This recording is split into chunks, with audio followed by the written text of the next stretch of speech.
바울이 세계 선교 1차, 2차를 마치고 마지막 이제 3차를 다 수행하고 난 이후에 그가 이제 마지막으로 예루살렘에 올라가게 되는데, 우리가 1차, 2차를 돌아보면 그의 마지막 그 종점이 안디옥 교회였습니다. 왜냐하면 안디옥 교회가 그를 선교사로 파송했기 때문이죠. 그래서 1차, 2차는 그 마지막이 안디옥에 와서 요즘 말로 말하면 이제 선교 보고나 뭐 그런 걸 했겠죠. 선교에서 이루어진 그러한 사역에 대해서 이야기를 했을 것입니다. 근데 3차 선교 여행은 이 안디옥 교회가 빠져 있어요. 그것이 예루살렘에서 그가 체포가 되어서 그랬는지 정확한 이유는 알 수 없어요. 어떤 학자 가운데는 이 안디옥을 가지 않은 이유가 아마 안디옥 교회가 그 어떤 문제가 발생을 해서 이 바울을 이렇게 환영하지 않았던 아마 그런 일이 있지 않았겠는가, 그렇게 생각을 합니다. 왜냐하면 그 바울이 베드로와 심한 그 다툼이 그 안디옥에 있었거든요. 그것은 이방인과 함께 식사하는 그것을 이제 약간 부끄러워했던 베드로와 그리고 바나바, 그들을 향해서 아주 심하게 아주 질타를 한 적이 있죠, 안디옥 교회에서. 그래서 그런 일이 있고 나서 이상한 기류가 있어서 아마 바울이 그 안디옥 교회를 가지 않았다, 뭐 이렇게 보는 학자도 있습니다. 어찌되었든 안디옥 교회는 매우 중요한 선교의 중심지였습니다. 그런데 이 3차 여행에는 이 안디옥 교회가 빠지게 되고 그의 마지막 그 종점이 바로 이제 예루살렘이 되게 됩니다. 그것은 그가 이 3차 여행을 하면서 막바지 부분에 성령을 통해서 그가 예루살렘에서 당할 어려움에 대한 경고를 받았기 때문입니다. 그러니까 예루살렘을 가게 되면 거기서 많은 어려움을 겪을 것이라고 하는 것이 성령의 알려주심이었어요. 그럼에도 불구하고 우리가 지금 이 사도행전을 읽어보면 그가 에베소 장로들을 밀레도에 불러서 교회를 부탁한 다음에 그가 서둘러서 예루살렘으로 가고자 했다. 그곳에 가면 어려움이 기다리고 있는데 어려움이 기다리는 곳에 빨리 가고자 했다. 참 이것도 우리가 잘 이해가 되지 않죠. 우리는 어려운 문제를 조금 더 늦게 만나면 좋겠다, 그런 생각을 가지는데 바울은 평범한 사람과 생각이 달라요. 그는 예루살렘에 어쩌든지 빨리 가고자 했다. 그래서 에베소 교회를 들르지 않고 밀레도에서 에베소 장로들을 불러서 교회의 여러 가지 일들을 부탁을 하고 오늘 본문에 있는 것처럼 이제 밀레도를 떠나게 됩니다. 자, 밀레도를 떠나게 되는 그 모습을 오늘 우리가 그 앞전에 그 밀레도 지역에서 이제 여러 가지 말씀을 그들에게, 장로들에게 주고 막 서로 헤어지는 것 때문에 막 목을 안고 입을 맞추고 다시 얼굴을 보지 못한다는 것 때문에 근심했다고 하는 내용을 우리가 듣게 되는데, 오늘 21장을 딱 들어서면 우리가 그들을 작별했다라고 되어 있습니다. 그저 우리가 사용하는 용어 작별 그러면 그냥 이별 정도를 생각하죠. 헤어짐 정도로 생각하는데, 근데 헬라 단어의 그 뜻, 원래 이게 이제 아포라는 단어와 스파우라는 단어 두 개 합해진 건데 이것은 뭔가를 떼어놓다라는 단어예요. 또 심하게 말하면 양쪽에 힘을 가해서 찢어놓는 그러한 의미를 갖고 있어요. 그러니까 이거 지금 이 헤어짐의 장면이 단순히 잘 있어, 잘 가, 이게 아니고 헤어질 수 없다 이거예요. 그래서 그냥 딱 붙어 있는 거예요. 헤어져야 되는데 그러나 해줄 수 없어. 그래서 강제로 뛰어놀 수밖에 없는 그런 의미를 가지고 있는 거예요. 찢어야 될 만한, 가만두면 스스로 헤어지지 않아요. 그래서 강제로 찢어야 될 만큼 헤어짐에 대한 아쉬움을 이 단어로 표현하고 있어요. 그러니까 우리가 작별 그러면 그냥 헤어지는구나 라고 생각되는데, 원문에 있는 헬라 글자로 보면 그런 거예요. 매우 어려운 이별, 아쉬운 이별인 겁니다. 사람이 떼내야만 갈라지게 되는 그러한 상황을 이 단어로 표현해 놓고 있는 거예요.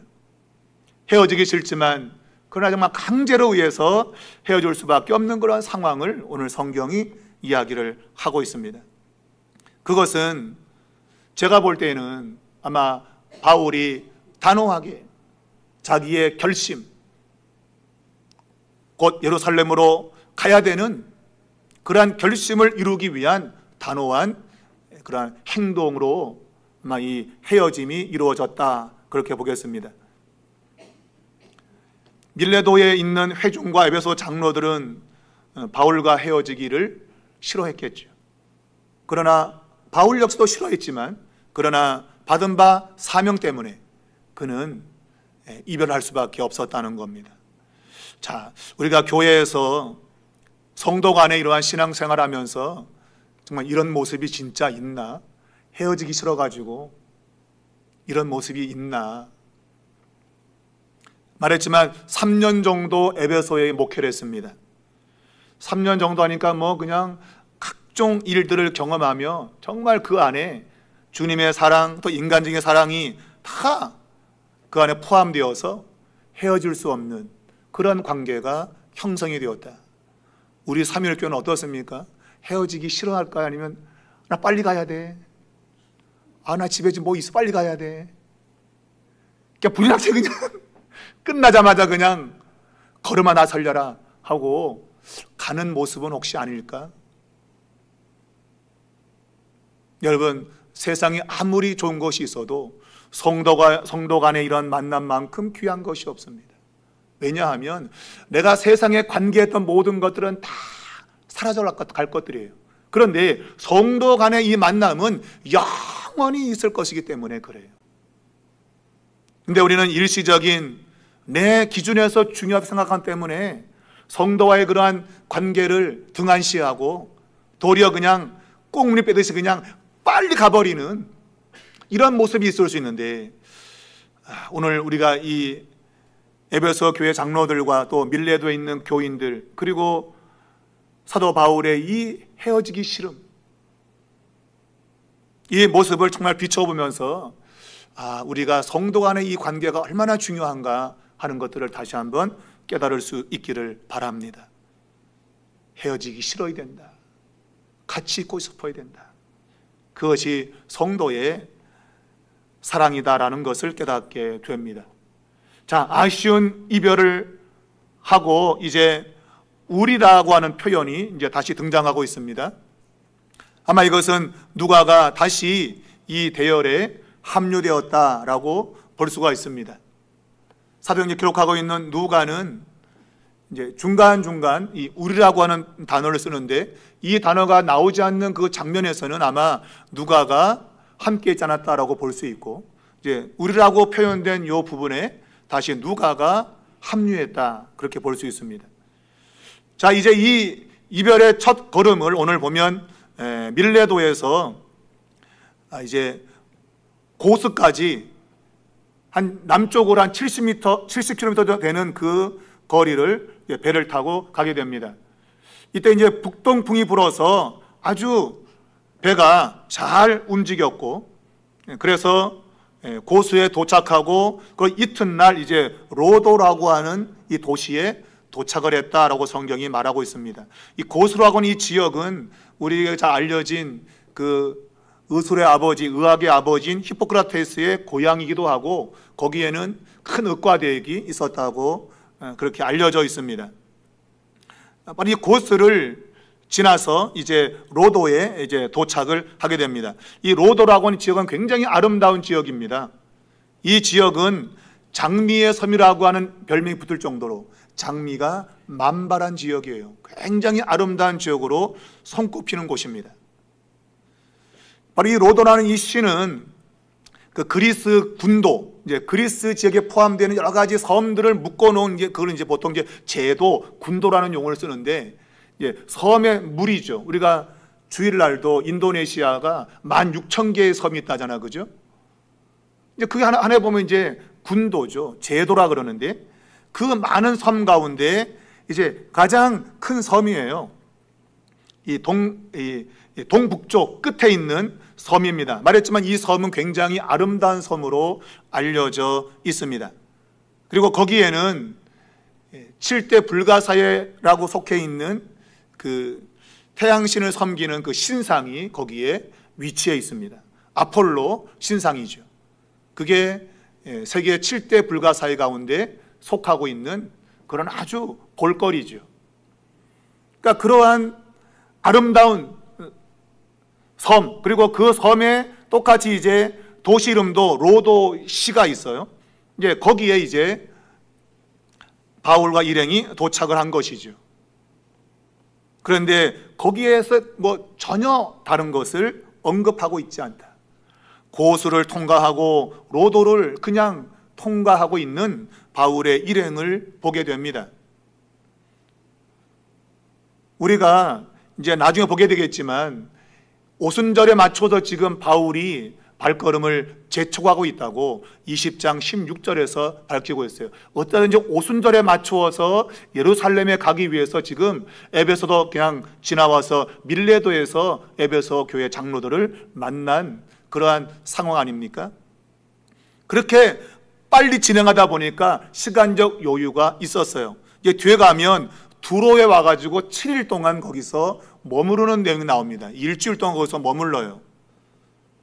그걸 보면 어느 정도 시간적 여유가 있었다고 하는 것을 우리가 알게 됩니다. 그만큼 그가 굉장히 발걸음을 재촉을 했다 하는 것을 우리가 깨달을 수 있어요. 그러면 장미가 만발하고 볼거리가 있는, 또 이 고수라는 것에는 그 의과대학도 있고 전설의 히포크라테스가 태어난 그 고장인데, 우리 같으면 적어도 한번 둘러보고, 야, 온 김에 한번 둘러보고 가자. 온 김에, 이야, 여기 장미가, 우와, 장관이네. 저희 부모님 있는 부천 도당동에 여기 뭐 백만송이 장미공원이 있어요.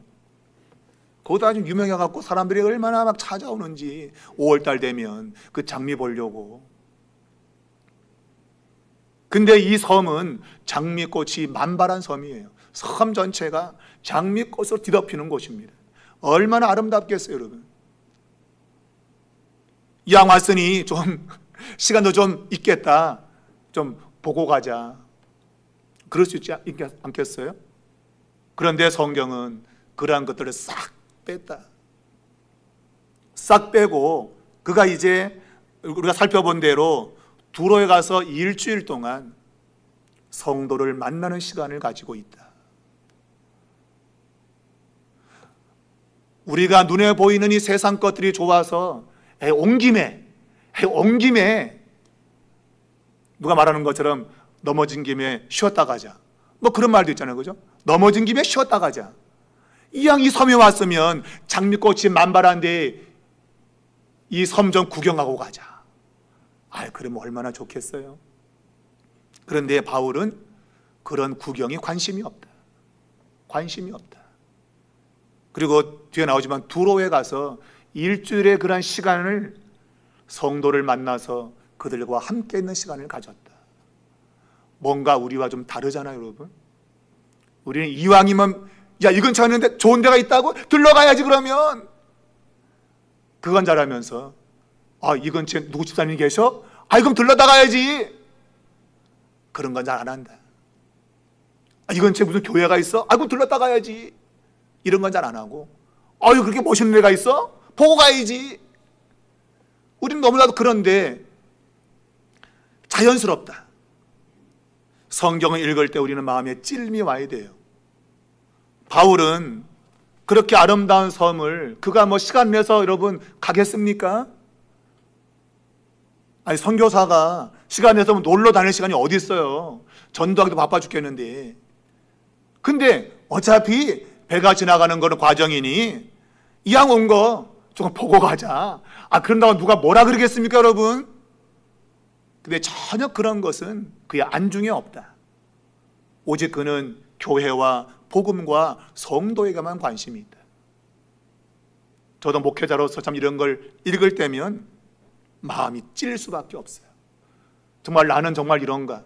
나는 내 마음에 정말 우리 삼일교회 교인들로 가득 차 있는가?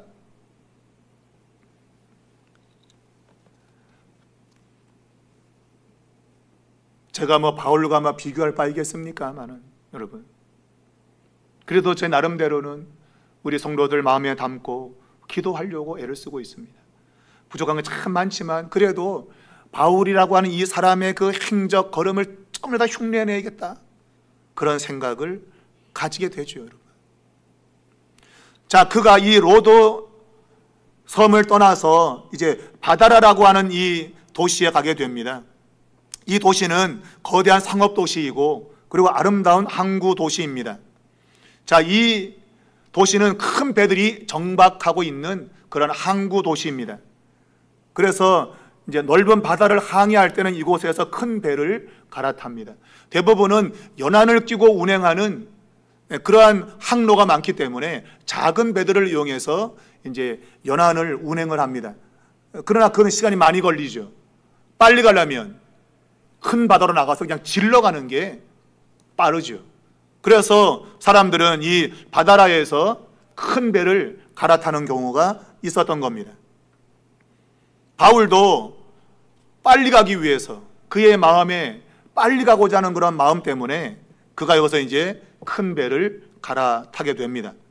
이제 연안을 항해하던 그 배를 큰 배로, 그래서 이제 지중해를 통과하는 그 배를 갈아타게 되는 겁니다.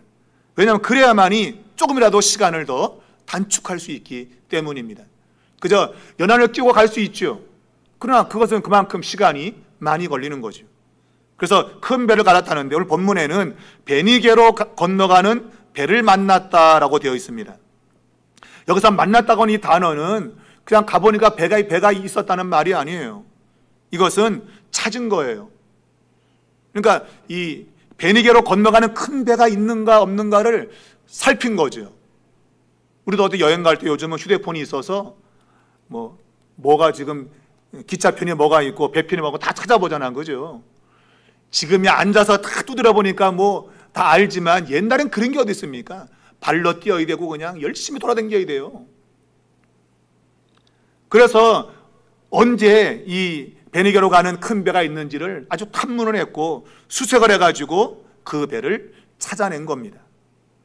그래서 그 배를 타고 이제 베니게로, 이제 우리 원어로 말하면 페니키아로 이제 건너가는 거죠. 이 페니키아는 성경에 많이 등장하고 있는 두로와 시돈을 포함하는 지역을 가리키고 있습니다. 그게 이제 베니게, 그러니까 한글 성경어는 베니게, 원어로는 페니키아, 이렇게 발음이 되는 겁니다. 자, 이제 이 페니키아로 건너가는 배를 탐문을 해서 이제 찾게 되었고 그 배를 타고 이제 팔레스타인 북쪽 곧 두로와 시돈이 위치해 있는 지역으로 배를 타고 가게 됩니다. 자, 본문에 보면 구브로를 바라보고 이를 왼편에 두었다라고 말하고 있습니다. 구브로라고 하는 이 섬은 우리가 알지만 제1차 선교 여행을 시작할 때 가장 먼저 도착한 지역 아닙니까? 바나바의 고향이기도 하고, 그래서 바나바가 그때는 선교의 선두주자였기 때문에 이제 바울을 데리고 직접 이제 구브로를 먼저 찾아갔죠. 그리고 거기에서 이제 복음의 놀라운 역사를 일으켰던 그런 곳이 구브로입니다. 자, 이 구브로를 바라보았다, 이게 바라본다는 얘기 역시도 이것이 그냥 보인 게 아니라 이게 발견했다라는 그런 의미를 갖고 있어요. 그것을 찾아냈다는 의미입니다. 그러니까 이것은 이 항로가 지금 잘못하면 구브로 왼쪽으로 들어갈 수 있는 확률도 있었는데 구브로 오른쪽으로 항로를 잡아야만이 빠르게 직항으로 갈 수 있었다, 그 얘기예요. 그래서 구브로가 발견되었다라는 얘기는 이제 이 항로를 정확히 잡아서 빠르게 갈 수 있는 길이 생겼다, 그 얘기예요. 보통 이 왼쪽에 지금 뭔가를 위치한다고 하는 것은 불길한 것이죠. 뭔가 왼쪽에 위치하는 건 불길해요. 지금 구부로가 지금 왼쪽에 있잖아요, 그죠? 그 얘기는 구부로 섬에 보게 되면 오른쪽에 있는 거죠, 배가. 항상 왼쪽은 불길한 거예요. 보통은 다 오른손잡이잖아요, 그죠? 이거 왼손잡이, 이 사우스포라고 하는 것은 좌파죠. 좌파. 이상하다. 하여튼 우파, 좌파. 항상 오른쪽에 우세하거든요. 그러니까 왼쪽은 항상 불길한 거. 왼손잡이는 불길한 사람들. 왜? 흔하지 않으니까. 그래서 이 구부로가 왼쪽에 있다는 얘기는 배가 지금 섬을 따지자면 오른쪽에 있는 거죠. 그러니까 이게 좋은 방향으로 지금 배가 가고 있다, 그 얘기예요. 그러니까 배가 지금 순항을 하고 있다, 그 얘기예요. 그러니까 구부로를 오른쪽에 두면 왼쪽으로 배가 지나가는 거기 때문에 불길하다, 항로가 별로 좋지 않다, 그런 의미를 이런 방식으로 표현을 하고 있는 겁니다. 어쨌든 배는 순항을 하고 있어요. 바람을 잘 받아서 지금 순항을 하게 되었다라는 것입니다.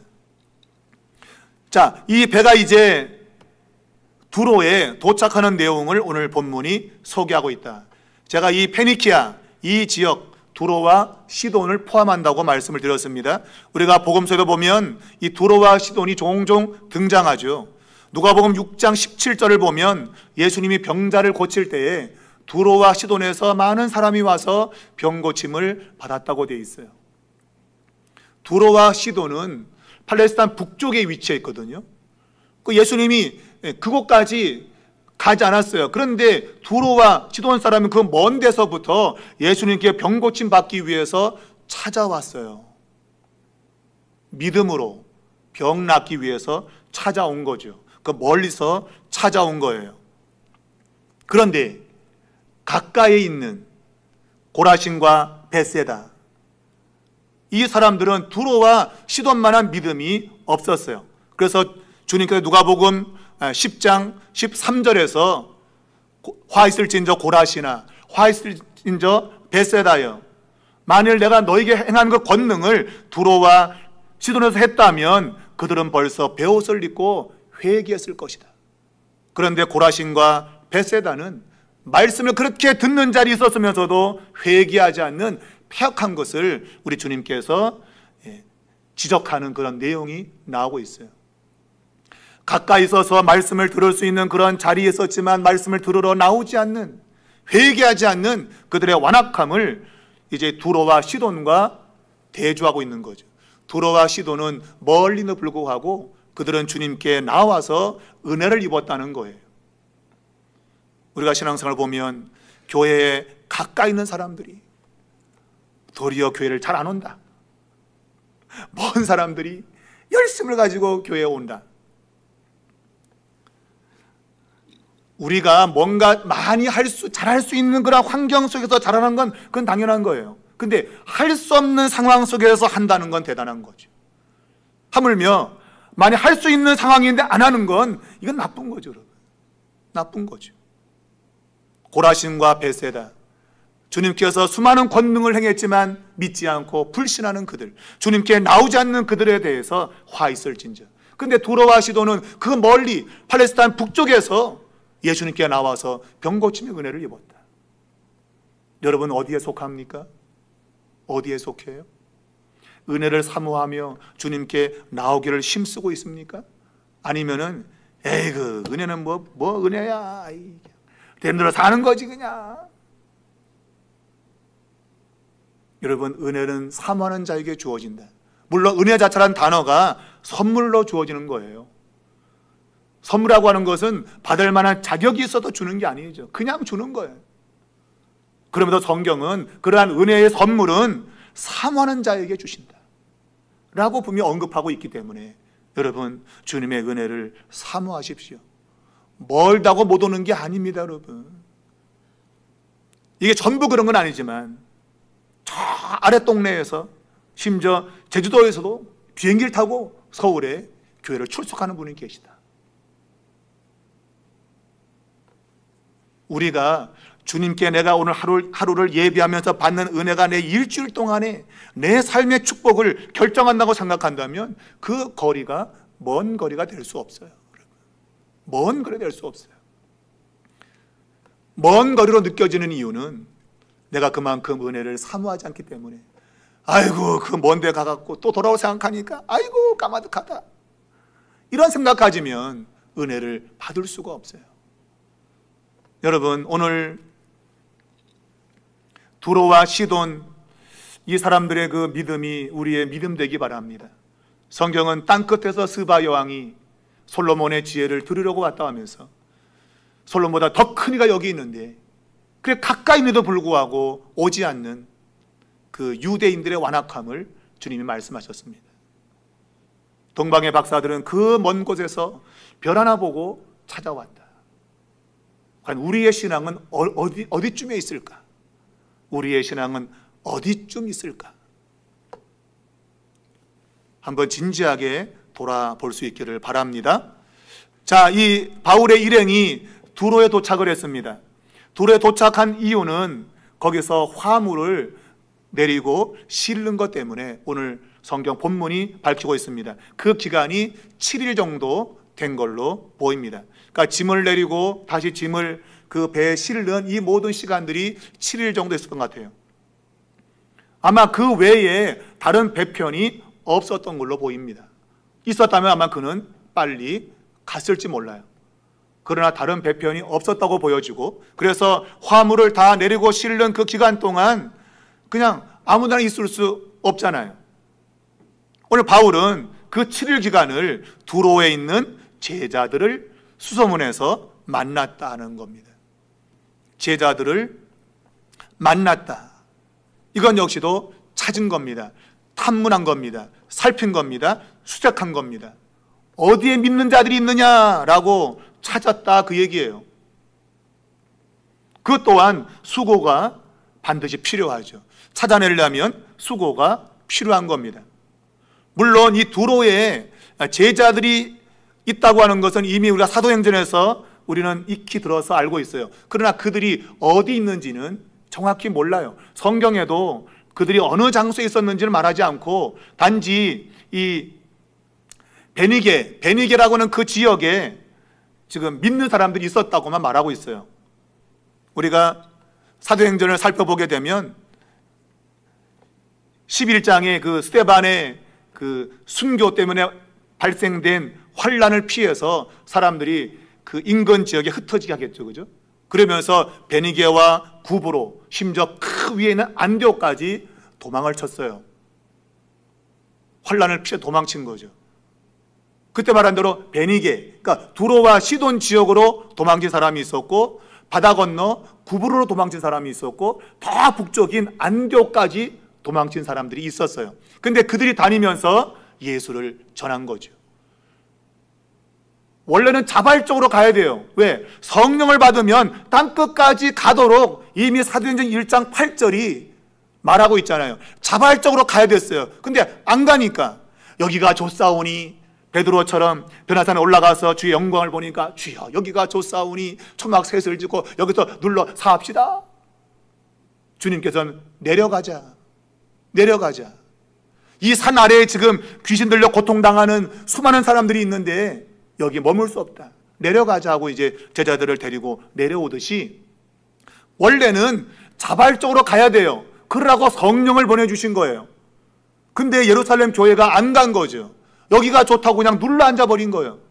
그래서 스데반의 순교 사건이 벌어진 겁니다. 박해가 벌어진 거죠. 여러분, 사람은 때려야 정신이 들어, 맞아야 정신이 들어. 이게 참 안 좋은 건데 그냥 말로 했을 때 그냥 알겠습니다, 얼마나 좋아. 근데 사람은 그렇게 안 되더라. 보면 교회도 자발적으로 가서 복음을 전했으면 얼마나 좋아요. 그러면 스데반의 순교가 있었겠습니까? 없었을 거예요. 그런데 가지 않으니까 때려서라도 보낸 거죠. 살기 위해서 도망친 거예요. 그러면서 다니면서 예수님을 전한 거죠. 그 가운데 이제 이 베니게와 구브로 안디옥에 흩어지면서 복음을 전했고, 그리고 이 구브로 이 사람들이 이제 안디옥에 와가지고 이방인에게도 이제 복음을 전하는 그런 역사가 일어난 거죠. 이들이 도망치면서 제일 먼저는 유대인에게만 전했어요. 유대인에게만. 그런데 아니다. 복음을 들은 이 구브로 그리고 구레네 사람들은 야, 유대인만 구원받는 게 아니라 이방인에게도 구원을 줘야 된다 하면서 안디옥에 와가지고 그들이 이방인에게도 복음을 전한 거예요. 그래서 안디옥 교회가 탄생이 된 것이죠. 자, 오늘 이 베니게 지역에 특별히 오늘 두로라고 하는 곳에 바울의 일행이 도착을 했고 그 짐을 내리고 실는 과정 가운데 7일의 시간이 필요했는데 그 7일 동안 제자들을 만나서 교제를 했다는 것입니다. 자, 7일 동안에 이것이 그들이 의도적으로 한 건 아니지만 그래도 7일이라는 시간이 생긴 겁니다. 그 7일 동안에 그들은 다른 것 하지 않고 그곳에 있는 제자들을 만났다라는 것입니다. 제자들을 만났다. 근데 그 만남의 그 감격이 매우 크겠는데 그런데 성경은 그 만남 가운데 다른 것 이야기하지 않고 바울이 예루살렘에 올라가면 큰 어려움을 겪는다. 그 이야기만 쓰고 있어요. 아니 좋은 얘기 많았을 텐데 성경이 쓰고자 하는 것은 예루살렘에 올라가면 큰일 나니까 올라가지 말라고 하는 이 이야기를 쓰고 있어요. 우리는 어려움을 겪고 싶어 하지 않아요. 성경은 도리어 우리에게 어려움을 향해서 가라고 말하는 것 같아요. 다른 이야기 많이 쓸 거 있는데 그런 거 싹 빼고 바울이 예루살렘 올라가면 어려움을 겪을 거니까 가지 마라. 가지 마라. 이 두로의 제자들이 말리고 있는 상황을 설명하고 있어요. 그래 여러분 말린다고 됩니까? 누가 좀 말려줘요. 말린다고 됩니까? 안 되죠. 이미 바울은 20장 24절에서 결정을 했어요. 은혜의 복음을 전하는 이 일을 마치려 하면은 내 목숨 조금도 아깝지 않다. 아깝지 않다. 이미 죽음을 각오하고 있어요. 여러분 제일 무서운 사람이 누구냐? 죽음을 각오하는 사람. 제일 무서운 사람이에요. 제가 가끔 얘기하지만 여러분 조폭 제 친구도 이게 좀 주먹개나 쓰는 애들이 있었어요. 학생 때. 근데 걔네들 등치 큰 애들이 아니에요. 아주 짜금해 체구가. 근데 펀치가 굉장히 날렵하고 셉니다. 길에 있는 그거 돈 놓고 삐리삐리 하면 빵 때리는 거 있잖아요. 등치가 작은데도 얼마나 파워가 센지 놀랄 정도예요. 제가 뭘 말씀드리냐 하면 이 조직폭력배들 가운데 두목은 등치가 안 큽니다. 다 조그만해. 근데 등치 이런 깍두기들이 형님 이런 이유가 뭔지 알아요? 이 두목들은 목숨을 내놓고 싸우는 사람들이에요. 그러니까 이길 수가 없어. 죽여 그러는데 어떻게 할까? 죽여 그러는데. 그 제일 무서운 게 그거예요. 죽여. 이것만큼 무서운 게 없는 거 여러분. 죽음을 두려워하지 않는 것만큼 무서운 게 없어요. 바울은 은혜의 복음을 전하는 그 일에 죽음도 불사하겠다. 내 목숨 은혜의 복음을 전하는 그 일하면 아깝지 않아. 이러고 지금 간단 말이에요 여러분. 근데 그 사람 말린다고 될까요? 말려도 안 돼 여러분. 성경이 계속 위험을 경고하고 있지만 도리어 이것은 그래도 가라고 하는 역설적인 표현이에요. 말린다고 되냐? 안 된다는 거예요. 복음에 붙잡힌 사람은 말려도 안 돼. 그걸 우리에게 강조하면서 당신들도 복음에 붙잡히면 이런 삶을 살 수밖에 없다고 하는 것을 우리에게 가르쳐 주는 거죠.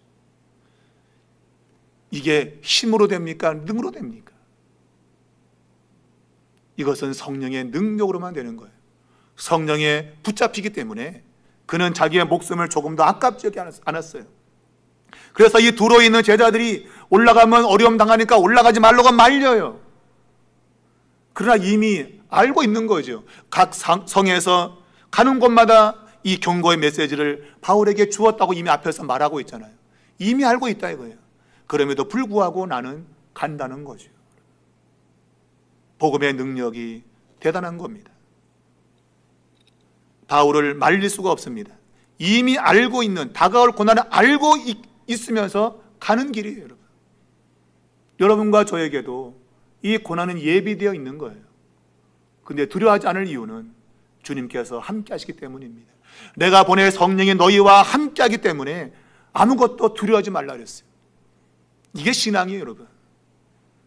믿음의 사람들은 고난이 찾아와도 두렵지가 않은 겁니다.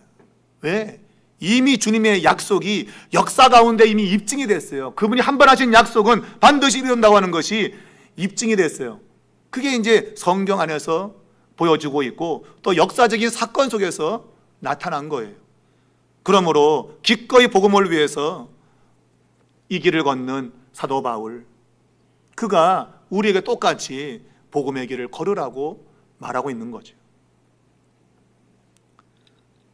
놀라운 사실은 오늘 이 7일 동안 바울과 그 일행이 두로의 제자들과 함께 교제하고 그리고 이제 다시금 작별할 때가 되었습니다. 이 작별의 장면이 밀레도에서의 그 작별의 장면과 거의 오버랩되고 있어요. 겹쳐지고 있어요. 헤어지기 싫은 거예요. 여러분, 일주일 동안 만났는데 뭘 헤어지기가 싫어. 무슨 정이 들었다고, 여러분. 무슨 정이 들었을겠어요? 일주일 만났다고. 물론 뭐 남녀 지간은 하룻밤 살다 만리장성을 쌓는다고 하지만, 여러분, 일주일 동안에 뭘 대화를 많이 했다고 여러분 헤어지기 싫을 만한 그 마음이 들겠습니까? 놀랍게도 근데 이 장면이 밀레도의 그 헤어짐의 아쉬움이 그대로 재현되고 있어요. 여러분, 성도의 만남은 일주일이든 7년이든 70년이든 상관하지 않아요. 하루를 만나도 그리스도 안에서 내가 당신과 하나라고 하는 그 생각을 가지게 되면 이런 사랑의 관계가 형성되는 겁니다.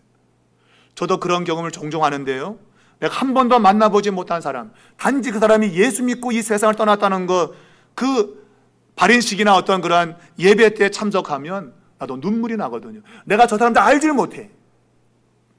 그런데도 그가 예수 믿고 죽었다는 그 사실 하나 때문에 마음에도 눈물이 나는 건 왜 그럴까요? 그게 바로 그리스도 안에서의 형제 간의 사랑이죠. 보이지 않는, 그리스도 안에서 당신과 내가 하나라고 하는 그런 생각이 들기 때문이에요. 그래서 내가 그를 만난 적도 없는데, 근데 그런 장례식장에서 마음이 울컥울컥한 것, 그런 경험이 있는 거죠. 여러분, 오늘 바울과 이 성도의 교제는 참으로 아름다운 모습입니다. 오늘날 교회는 개인주로 많이 흐르고 있습니다. 내가 싫으면 그만이고, 내가 하고 싶으면 하는 거고, 하기 싫으면 안 하는 거지, 이런 쪽으로 흘러가고 있습니다. 오늘 밀레도에서 두로까지의 여정은 찐한 성도의 그 사랑의 모습을 우리에게 아주 너무나 잘 보여주고 있습니다. 이것이 교회의 진정한 모습이라고 보는 거죠. 여러분과 저를 비롯해서 이 땅에는 모든 교회에 속한 하나님의 백성들이 이와 같은 성도 간에 정말 교통이 있어야겠습니다. 성령을 통한 교통이 우리 안에 있어야겠습니다. 누군가 아플 때 나도 그것 때문에 힘들고 함께 아파하는 게 돼야지, 나 힘들어 죽겠는데 다른 사람은 너무 하하하 웃고 있다. 여러분, 그게 얼마나 성도입니까, 여러분? 한 교회를 섬기는데 나는 힘들어 죽겠는데 아무도 나를 알아주지 않는, 그게 되겠습니까, 여러분? 안 된다, 그건. 여러분, 바울은 교회를 몸으로 비유했습니다. 주님이 머리 되시고 우리는 다 지체라고 했습니다. 몸에 어느 한 군데만 여러분 찔려도 온몸이 경련을 일으키잖아요. 여러분, 이 손끝에 가시만 베껴도 온몸이 찌릿찌릿 하잖아요. 여기만 아파요, 여기만? 근데 요거만 병원 갑니까?